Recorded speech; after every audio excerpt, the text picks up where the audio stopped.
नमस्कार मित्रांनो, आज आपण एका अशा महापुरुषाबद्दल जाणून घेणार आहोत ज्यांनी शिक्षणाच्या ज्योतीने समाजातील अंधार दूर केला आणि लाखो जीवनात आशेचा किरण पेरला। ते म्हणजे राजर्षी छत्रपती शाहू महाराज। त्यांच्याबद्दल जाणून घेताना मन आदराने भरून येतं।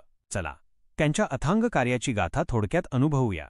राजर्षी छत्रपती शाहू महाराज, एका दूरदृष्टीच्या राजाची हृदयस्पर्शी गाथा।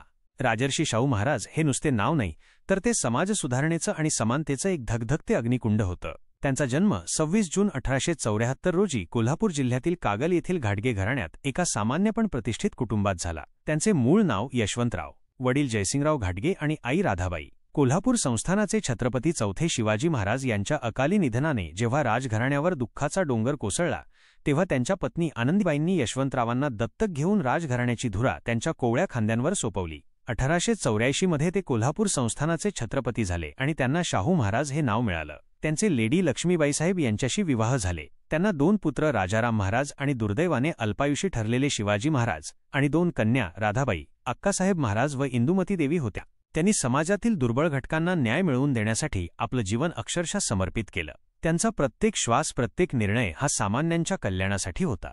शिक्षणाचे महत्त्व आणि त्यांचे अथांग योगदान। महाराजांनी शिक्षणाचे महत्त्व पूर्णपणे ओळखले होते। त्यांना हे अगदी स्पष्ट दिसत होतं की समाजाच्या प्रगतीसाठी आणि खऱ्या अर्थाने समानतेसाठी शिक्षणाशिवाय दुसरा पर्याय नाही। त्यांनी सर्वांसाठी शिक्षण ही संकल्पना नुसती कागदावर ठेवली नाही, तर ती प्रत्यक्षात आणण्यासाठी त्यांनी आपल्या आयुष्यातील प्रत्येक क्षण वेचला।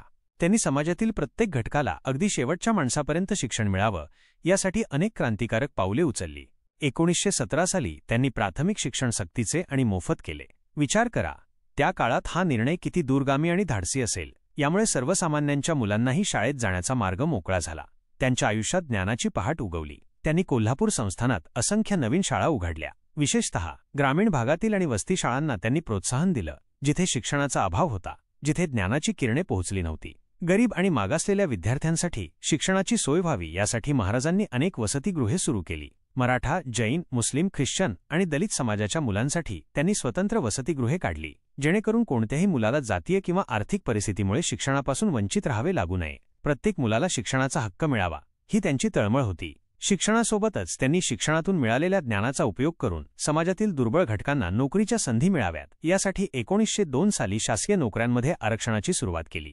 तसेच गरजू विद्यार्थ्यांना शिष्यवृत्ती देऊन त्यांना पुढील शिक्षणासाठी प्रोत्साहन दिलं, ज्यामुळे त्यांचे पंख आणखी मजबूत झाले। केवळ पुस्तकी शिक्षणावर भर न देता त्यांनी कला, कौशल्य आणि व्यावसायिक शिक्षणालाही महत्त्व दिले। यामुळे मुलांना आत्मनिर्भर बनण्यास मदत झाली, त्यांना स्वतःच्या पायावर उभं राहण्याची ताकद मिळाली। सामाजिक समानतेचे शिल्पकार। त्यांनी जातीय भेदभावाला तीव्र विरोध केला। समाजात समानता आणि न्याय प्रस्थापित करण्यासाठी त्यांनी अथक प्रयत्न केले।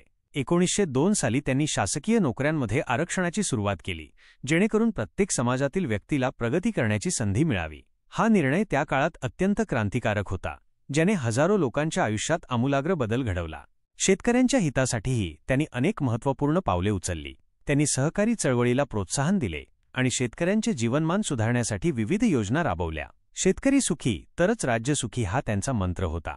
एक महान समाजसुधारक आणि दूरदृष्टीचा राजा म्हणून ओळखले जाणारे राजर्षी शाहू महाराज यांचे 6 मे 1922 रोजी मुंबई येथे निधन झाले। त्यांच्या निधनाने एका युगाचा अंत झाला, पण त्यांचे विचार आणि कार्य आजही आपल्या स्मरणात आहे, आजही आपल्याला प्रेरणा देत आहे। थोडक्यात सांगायचे तर राजर्षी शाहू महाराज हे केवळ एक राजे नव्हते, तर ते एक लोककल्याणकारी शासक आणि थोर समाजसुधारक होते। त्यांचे कार्य आजही आपल्याला प्रेरणा देत आहे। त्यांनी घालून दिलेल्या समानतेच्या आणि न्यायाच्या मूल्यांची आजही आपल्या समाजाला नितांत गरज आहे। त्यांच्या कार्याची ज्योत आपल्या मनात कायम तेवत राहो। धन्यवाद। तुम्हाला नमस्कार।